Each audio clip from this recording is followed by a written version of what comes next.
तो उदाहरण एक है, बोला आकृति 7.8 में, देखिए मैं आकृति यहाँ दिया गया है, मैं ओ ए बराबर ओ बी है, जो ओ ए है ना तो ए वाली भुजा, ए बराबर किसके है, इस ओ बी के बराबर है, और ओ डी बराबर ओ सी है, ओ डी बराबर मतलब ए वाली भुजा इस भुजा के बराबर है। तो मैं सिद्ध करना है कि पहला सिद्ध क्या करना है कि ए ओ डी त्रिभुज ए ओ डी ये त्रिभुज सर्वांगसम किसके, त्रिभुज बी ओ सी के। तो देखिए बहुत इजी क्वेश्चन करते हैं इसको। तो लिखिए सबसे दिया है, दिया क्या हमें, दिया है इसमें कि ओ ए बराबर किसके है, ओ बी है, व ओ डी बराबर किसके है, ओ सी के। इतना हमको दिया है ना। अब सिद्ध क्या करना है हमको, तो सिद्ध करना है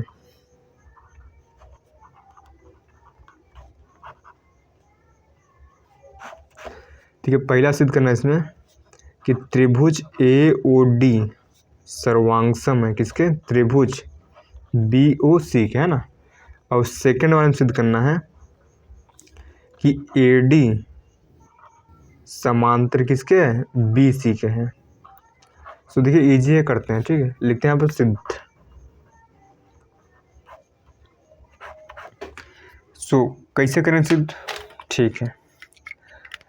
सो देखिए इसमें पहला हम सिद्ध करते हैं, लिखेंगे आप त्रिभुज ए ओ डी व त्रिभुज बी ओ सी में जिसको सिद्ध करना होता है उसी को उठाते हैं, ठीक है में।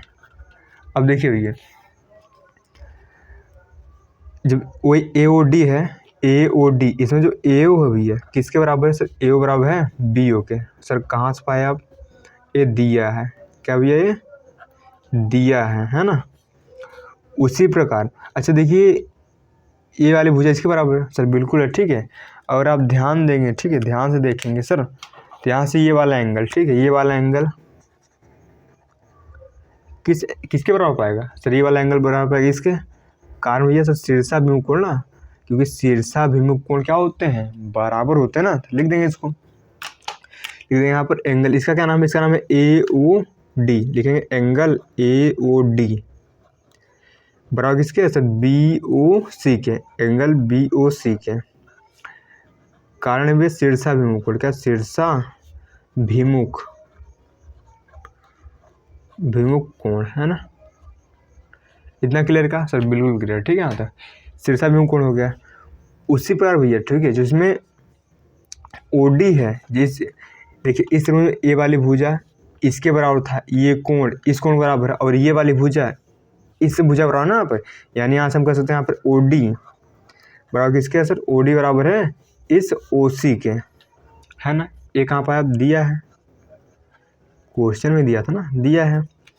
अब देखिए हम नियम कहीं पढ़े, एक था साइड एंगल साइड, है ना, साइड एंगल साइड, एक था एंगल साइड एंगल, एक था क्या भैया, एक है एंगल एंगल साइड, ठीक है। इतना हमने नियम पढ़ा है, ठीक है। सो देखिए इसमें नियम कौन लगा, तो अगर आप ध्यान देंगे यहाँ पर साइड एंगल साइड लगा, क्यों, ए वाई साइड इसके बराबर है, ये वाला एंगल इस एंगल बराबर है, ये साइड इस साइड के बराबर, अतः side side angle angle and side side लग, यहाँ पर साइड एंगल साइड, है ना। सर्वांग समता नियम से त्रिभुज, ठीक है ए ओ डी सर्वांगसम हो गया किसके, त्रिभुज बी ओ सी के, है ना। ए हो गया। अच्छे देखिए ये तो हो गया मेरा पहला, ठीक है। मेरे को दूसरे में क्या लाना है कि ए डी समांतर बी सी लाना है। जो ए डी है ये इसके समांतर लाना, समांतर कैसे लाएंगे, ठीक है। अगर देखिए किसी भी हमारी दो रेखा है, इनको समांतर दिखाना है तो कई नियम होते हैं। अगर आप एकांतर कोण बराबर दिखा देंगे तो भी ये क्या हो जाएंगे, समांतर हो जाएंगे। वही हम यहाँ दिमाग लगाएंगे, ठीक है। सो देखिए अगर ये त्रिभुज इसके सर्वांगसम, तो यहाँ पर ये वाला कोण, जो ये वाला कोण भी है, ठीक है ये वाला कोण इस कोण के बराबर नहीं पाएगा सर, बिल्कुल पाएगा, ठीक है। हम बिल्कुल पाएगा ना। यहाँ पर इस कोण क्या नाम है, इसका नाम है ओ ए डी। लिखेंगे यहाँ पर एंगल ओ ए डी बराबर, इसका क्या नाम है sir, sorry O A D इसका नाम हो गया, इसका क्या नाम है सर, इसका नाम है ओ बी सी, लिखेंगे हम एंगल ओ बी सी, ठीक है। का भी है sir C P C D ना, सी पी सी टी, क्योंकि जब दो त्रिभुज समांगासम हो जाते हैं तो उनका संगत भाग ऑलरेडी बराबर ही हो जाते हैं, ठीक है सर, ठीक है।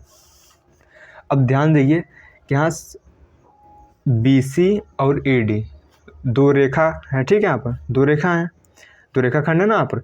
और देखिए ये ए डी क्या है सब, सॉरी ए बी क्या है, ए बी तिर्यक रेखा काम कर रहा है ना यहाँ पर। और यहाँ पर ये एंगल और ये एंगल क्या है, एकांतर अंतःकोण है, लिख देंगे। और देखिए एकांतर अंतःकोण जब बराबर हो जाते हैं तो रेखाएं ऑलरेडी क्या हो जाती है, समांतर। अगर ये दोनों समांतर, सॉरी ये दोनों कोण बराबर हो गए तो ये रेखा इसके समांतर ही पाएगी, ठीक है। तो लिख दें यहाँ पर, लिखें यहाँ पर एंगल ओ ए डी व एंगल ओ बी सी एकांतर अंतःकोण है, एकांतर अंतःकोण है, व एंगल ओ ए डी है ना बराबर किसके है, एंगल ओ बी सी है।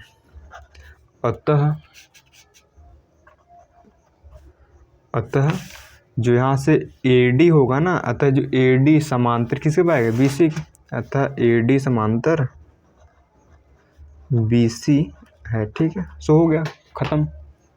क्योंकि जब एकांतर, देखिए मान लीजिए जैसे कुछ है, अगर ये वाला कोण है ना, ये वाला कोण इस कोण के बराबर पाएगा तो ये रेखा ऑलरेडी समांतर ही हो जाएगी, ठीक है, क्योंकि इनको एकांतर अंतःकोण बोलते हैं। अगर एकांतर अंतःकोण बराबर हैं तो रेखाएं ऑलरेडी क्या हो जाती हैं, समांतर, है ना। सो देखिए करते हैं नेक्स्ट क्वेश्चन, ठीक है। सो देखिए इजी क्वेश्चन था, इसमें कुछ कठिन है, ठीक है। सिंपल आप ये रूल लगाइए, आपका आंसर आ जाएगा, ठीक है। सो सेकंड उदाहरण दिया है, बोला ए बी एक रेखाखंड है, ए बी क्या है, एक रेखाखंड है। पहले हम ए बी एक रेखाखंड बना लेते हैं। रेखाखंड क्या होता है, रेखा एक टुकड़ा, ठीक है। रेखाखंड, खंड मीन्स क्या होता है, टुकड़ा होता है, ठीक है सर। यहाँ से हम एक रेखाखंड ए बी बना लेते हैं, ठीक है। फिर बोला एल इसका लंब समद्विभाजक है। यल जो है ना, एक देखिए यहाँ पे एक रेखा है, ठीक है, उसका नाम भी है एल, इसका क्या नाम भी है, सो इसका नाम है एल, इस रेखा का क्या नाम है एल। ये क्या करती है, इस रेखा को लंब समद्विभाजित करती है। इसका मतलब क्या है कि यहाँ 90 कोण भी बनाएगा और इधर इधर आधा आधा बांटेगा भी, नहीं सुना। लंब समद्विभाजक का मतलब होता है 90 को इधर कोण बनाएगा, लंब का मतलब कोण हो गया, ठीक है, 90 का। और समद्विभाजक का मतलब होता इसको और इसको आधा आधा बांट देगा, नहीं सुना यहाँ पर। ये पूरा थी ये भी, उसको दो भागों में बांट देगा, ठीक है। जैसे कोई 10 मीटर की रेखा है तो उसको आधा आधा बांट देना, तो 5-5 में बांट देना, उसे क्या बोलते हैं, समद्विभाजक, ठीक है। अब देखिए यदि एल पर स्थित पी कोई बिंदु है, देखिए एल है, इस पर कोई स्थित बिंदु पी है, तो मान लीजिए यहाँ पर कोई स्थित बिंदु क्या है, पी है, ठीक है, ठीक है। स्थित कोई बिंदु पी है तो हमें सिद्ध करना है, तो बोला दर्शाइए कि पी बिंदु ए और बी से समदूरस्थ है। जो मतलब जो बिंदु पी है ना वो ए से और बी से समदूरस्थ है। समदूरस्थ मतलब समान दूरी पर है। तो मतलब मेरे को ये दिखाना है कि यहाँ जो पी ए है बराबर किसके, पी बी के हैं। समदूरस्थ मतलब क्या होता है, समान दूरी पर। तो यहाँ पी ए बराबर पी बी मेरे को क्या लाना है, ठीक है सर, ठीक है। तो पहले लिख लिए दिया क्या है, सिद्ध क्या करना है, ठीक है। तो लिखते हैं यहाँ पर दिया है,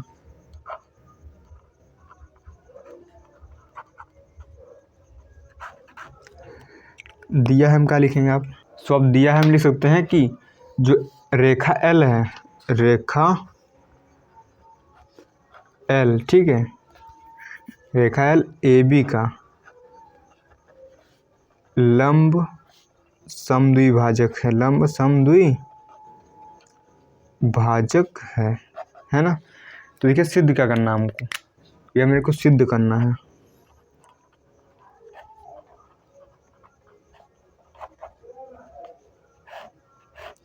सिद्ध करना भैया कि जो पी ए है ये बराबर किसके, पी बी के, है ना। मतलब जो बिंदु P है A और B से समदूरस्थ है, मतलब यहाँ पर PA बराबर P भी लाना है ना। ठीक है, अब ये करते हैं इसको सिद्ध, करते हैं इसको सिद्ध। देखिए सिंपल सा क्वेश्चन है, ठीक है। अब देखिए इसको सिद्ध कैसे करेंगे, ठीक है, इसको भी सिद्ध कैसे करेंगे ध्यान दीजिए।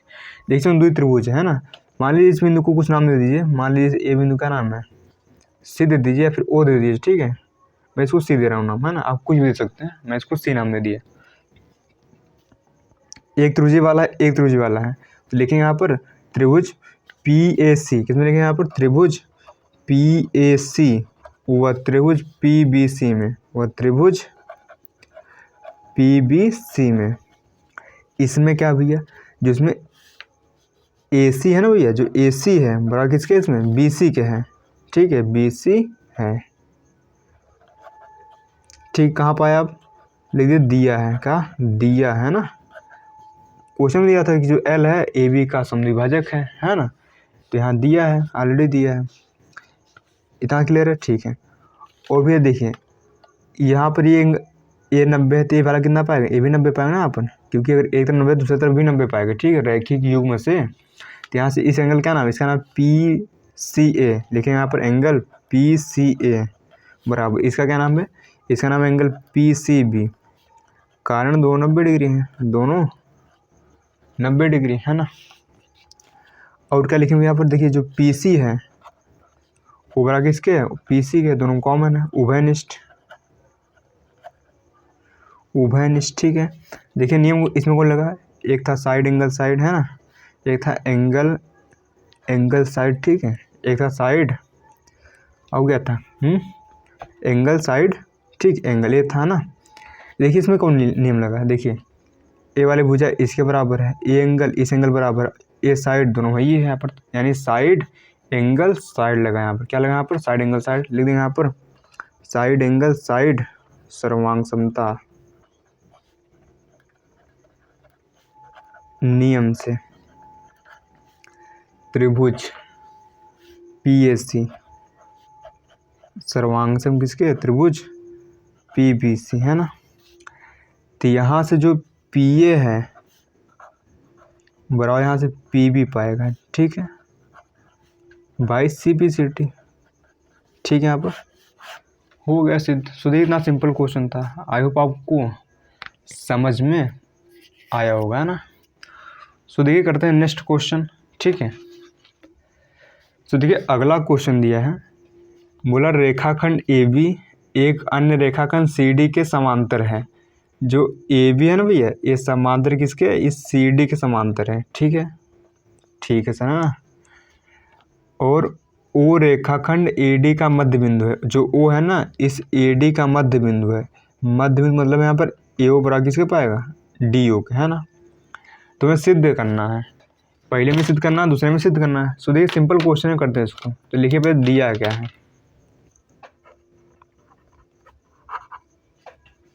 दिया है, मैं आप लिख सकते हैं यहाँ पर, क्या लिखेंगे कि जो AB है वो समांतर किसके है, CD के है, ठीक है सर, ठीक है ना, AB समांतर CD है, वह जो यहाँ पे AO है ना बराबर किसके है भैया, DO के है, इतना आप लिख लेंगे, ठीक है।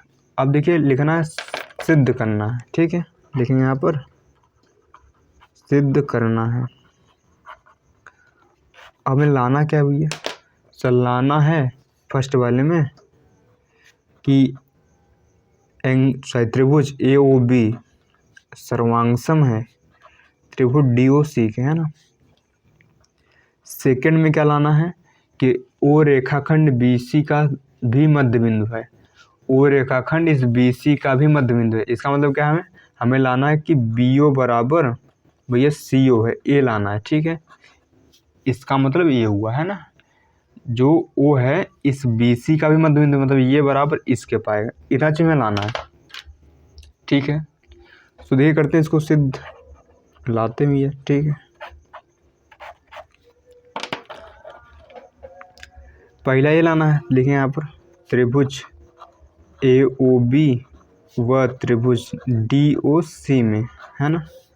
अब देखिए अच्छे देखिए, जो ए बी था समांतर सी डी था, मतलब ये वाला एंगल, ए वाला एंगल इस एंगल बराबर पाएगा ना, कारण क्या है, एकांतर अंतःकोण, ठीक है, एकांतर अंतःकोण। वैसे ये वाला भी एंगल इस एंगल बराबर पाएगा, ठीक, लेकिन इसका कोई काम नहीं, ठीक, हमारा काम इतने में होगा। अब काहे होगा भी देखना, ठीक है। इसमें देखिए भैया, इसमें जो ए वाला एंगल, इसका क्या नाम है, इसका नाम है ओ ए बी। लिखें यहाँ पर एंगल ओ ए बी बराबर किसके है, इसके ओ डी सी के, एंगल ओ डी सी के, है ना। कारण क्या है, एकांतर अंतःकोण, क्योंकि एकांतर अंतःकोण भैया बराबर होता है ना। उसी प्रकार जो ये भुजा है ए ओ बराबर किसके, यहाँ पर सर इस भुजा डी ओ के, कारण क्या है सर, दिया है। इतना क्लियर, ठीक है। अगर ऐसे आप ध्यान देंगे तो ये जो ए वाला एंगल है ना, ए वाला एंगल इस एंगल बराबर पाएगा, ठीक है, ये वाला एंगल इस एंगल के बराबर पाएगा। कारण भैया सर, कारण ये है, कारण सर ये है, ये दोनों क्या होंगे यहाँ पर, इन्हें क्या बोला जाएगा, शीर्षाभिमुख कोण। क्या बोलते हैं इसको, शीर्षाभिमुख कोण। लिखें यहाँ पर एंगल ए ओ, क्या नाम है इसका, एंगल ए ओ बी बराबर किसके, एंगल डी ओ सी के, एंगल डी ओ सी के। कारण क्या है, शीर्षाभिमुख कोण, ठीक है, शीर्षाभिमुख कोण, ठीक है ना। इतना हो गया। अब देखिए इसमें नियम कोई चमका क्या, सर नियम को लगा आप, देखिए नियम लगा ना आप, ये एंगल इसके बराबर है ना, ये साइड इस साइड के बराबर है, और ये एंगल इस एंगल के बराबर है, ठीक है। तो देखिए यहाँ पर ये एंगल इस एंगल बराबर है, ये साइड इस साइड बराबर है, और ये एंगल इस एंगल बराबर ना यहाँ पर, यानी यहाँ लग गया क्या, एंगल साइड एंगल, ठीक है। लिख देंगे यहाँ पर एंगल साइड एंगल सर्वांग समता नियम से त्रिभुज ए ओ बी सर्वांग सम किसके, त्रिभुज डी ओ सी के, है ना। इतना क्लियर का सर, बिल्कुल। तो यहाँ देखिए बी ओ बराबर किसके पाएगा सर, बी ओ बराबर पाएगा सी ओ के, ठीक है, बी ओ बराबर पाएगा सी ओ, कहा भी है sir, C P C T, C P C T, ठीक है। और देखिए दूसरा में यही लाना था, सो हमारा हो गया, ठीक है ना। तो ये सेकंड पार्ट हो गया। तो सेकंड लिख सकते हैं यहाँ पर, कि यहाँ पर बी ओ बराबर किसके है, सी ओ के है ना। इसको नाम समीकरण 1, ठीक है। तो समीकरण 1 से क्लियर यहाँ तक, ठीक है ना। तो अतः हम कह सकते हैं जो ओ है इस बी सी का भी मध्य बिंदु, ठीक है।